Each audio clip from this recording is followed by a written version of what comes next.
ñu génn ci wàllu football laal wàllum lambu parce que yéen chaque année dañuy gis. loolu lamb c'est pour les séeréer de man. man bëgg naa sax Abdoulaye balaa ñuy ñëw ci lamb ji ñu des tuuti ci afro basket bi naka ngeen gisee. ci afro basket bi naka ngeen gisee la chute des Lions. ci afro basket bi. moi je crois que quand même kooku wax naa ko bind naa ko bindaat ko. interpellé naa sax FIBA. Ce qui se passe dans le basket africain c'est pas sérieux. du yoon parce que Nigéria man maa dem ba laaj ki nga xam ne man maa ko remplacé au niveau de l'AIPS Afrique mooy journaliste africain yi ma ne ko may yow seen joueurs yi fan lañ jógee mu ne ma 90% des joueurs qui jouent pour l'équipe nationale du Nigeria n'ont jamais mis leur pied à Lagos. ñoom ñëpp ay américains lañu mooy lu ñu woowee naturalisation vous avez suivi certainement l'affaire Sierra Dillard contre Lena Timera yaayam papam maamaati maamam yëpp ay sénégalais lañu c'est-à-dire balaa ngay jël nit ki kay di basketal sa réew na fekk déjà am na lien de sang mais on permet à des équipes nationales d'aller chercher des mercenaires entre guillemets pour venir jouer et gagner. Donc c'est le facteur principal. Mais non, mais il y a ça parce que quand même normalement ça devrait sortir même ni ñu def football la ñu war a def basket bi football aujourd'hui tu as des Kalidou Koulibaly même s'il est né en Gano.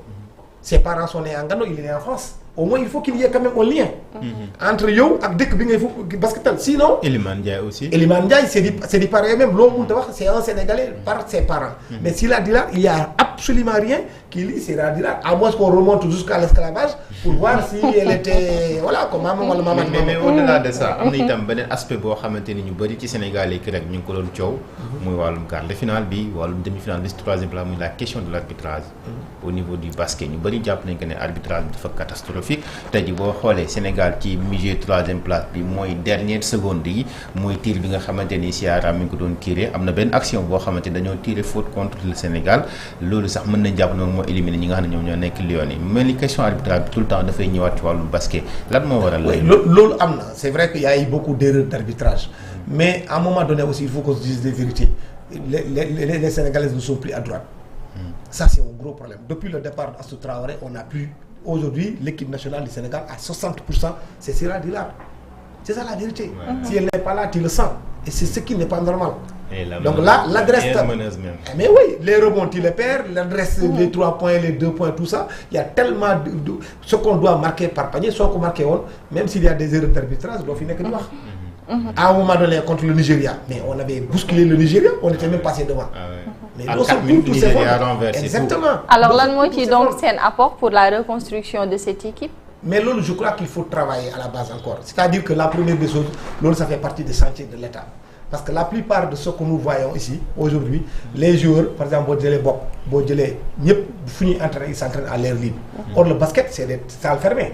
Boo entraîner à l'air libre, quand tu envoies la balle, il y a le vent. Donc tu ne peux pas calculer l'adresse de ton.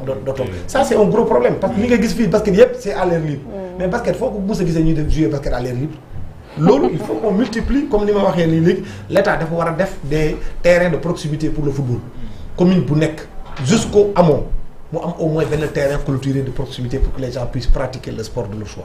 Exactement pour le basket aussi. On doit faire des petites salles, pas des grosses salles, mais tu fais des petites salles mais fermées. Mais si c'est pas fermé, tu as du mal à bien préparer ton adresse. C'est pas possible. Moi, je ne suis pas spécialisé en basket. Ce qui mon dada c'est le football et l'athlétisme. Mais quand même, c'est quelque chose que tout le monde peut Abdoulaye kon demal ci discipline séeréer yi rek comme ni ñu ko waxee woon sànq. ñu gis que ne ñoom chaque année ANPS dafay daal di joxe ay distinction ci mbër yi nga xamante ni ñoom ñoo gën a ràññeeku ci at bi gis nañ ni tout le temps da ngeen koy def daaw gis nañ ni ngeen jox ay mbër yoo xamante ni xëy na ñi ci parcelle la ñu bokk am na itam ñeneen ñoo ne bokk nañ ko nen alors yéen a ngi koy waajal ren ak tamit est-ce que ren dina am changement wala dina am ay coppite yoo xamante ni yéen a ngi ko ci waajal. Bon loolu chaque année dañuy soo gisee ñu def ko c'est pour créer davantage d'émulation pour pousser aux athlètes aussi xam nga tamit neex na boo nekkee athlète ngay ñu lay jox ay raaya comme ça tu vas être content c'est pourquoi moi je me suis toujours battu même au niveau africain pour qu'on arrête de suivre ay France football ak yooyu noonu parce que benn athlète benn joueur africain ça va être extrêmement difficile en tout cas qu'il soit Ballon d'Or te Ballon d'Or ça a été créé en 1957 par France football donc lu ñu mun war nañ ko mun ñun bu ñu ñëwee fii au Sénégal on a réfléchi on a dit il faut d'abord qu'on essaie de valoriser ce que nous faisons au Sénégal loolu moo indi les trophées qu'on donne chaque année. Donc football bi basket. bu njëkk ba c'était le football rek ak yeneen discipline yi. après ñu dem benn moment ñu indi lamb. après lamb bii aussi ñu scindé ko en deux. lutte avec frappe et lutte simple. loolu soo gisee ñu koy def c'est le but c'est ça. Parce que c'est devenu aujourd'hui quelque chose qui est très attendu c'est ancré dans l'agenda du sport du Sénégal. Donc c'est au moment boo xam ne 2022 2023 2024 ñu gis que ne tout le temps Modou Lo moom mooy ñëw. comme mais loolu aussi c'est pas l'ANPS en fait je vous explique l'organisation ñun on présélectionne. On dit par exemple année bi il y a Modou Lo il y a Balla Gaye il y a Zeus il y a tel après ñoo ñëpp ñu teg leen. bu ñu leen tegee pare on envoie à la rédaction d'ailleurs votre rédaction vote. man ma rédaction vote.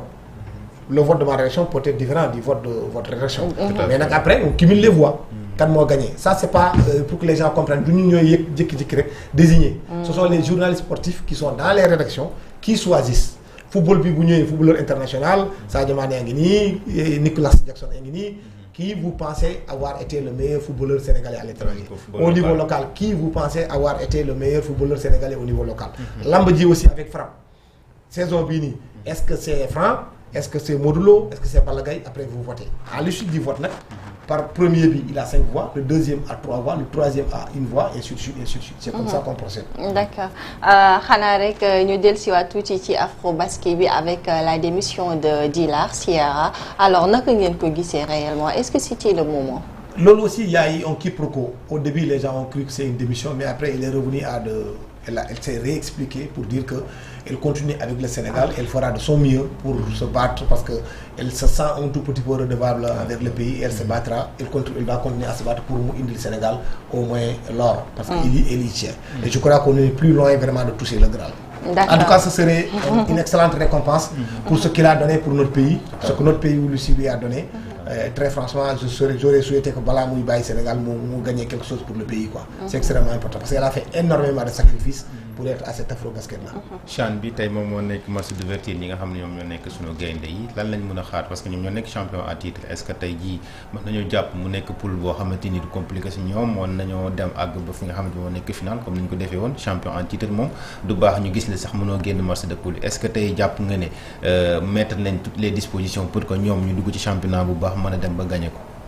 Bon ça va être très difficile de conserver le titre même su fekkee ne loolu mooy mbébétu Diallo Souleymane wax na ko waxaat ko il faut faire le back to back comme on dit dans notre jargon gagner waat pour le moment li ñu gagné woon yëpp on n'a pas pu conserver l'ensemble des titres que ça soit les U17 les U20 et ainsi de suite am na problème voilà bon on n'a pas pu conserver et puis conserver le titre egg sommet peut-être que c'est beaucoup plus facile que de rester au sommet loolu moom je crois que tout le monde le sait et surtout beneen problème boo xam ne bu muy jànkonteel mooy que fii doo mën a gérer ton staff ton équipe da ngay téye joueurs yi nga jékki-jékki rek nga dégg jël joueur kat jaay nañ ko yenn saa yi sax ay parents ñoom sax ñooy fekk le regroupement jël seen doom yóbbu loolu ñëpp gis nañ ko donc c'est des problèmes c'est des difficultés auxquelles il est confronté aujourd'hui mais j'ose espérer quand même parce que le Sénégal va être attendu performance bi ñu def fële ci Algérie c'était extraordinaire mais là on va être vraiment attendu et on joue contre l'ogre quand même parce que c'est le Nigeria c'est une très grande sélection même si la sélection a été toujours supérieure au football local nigérien ce n'est pas ce qu'on pense de cette équipe-là et osons espérer que Souleymane aussi qui a beaucoup de compétences va faire peut-être la même chose que Pape Thiaw qui a touché le Graal.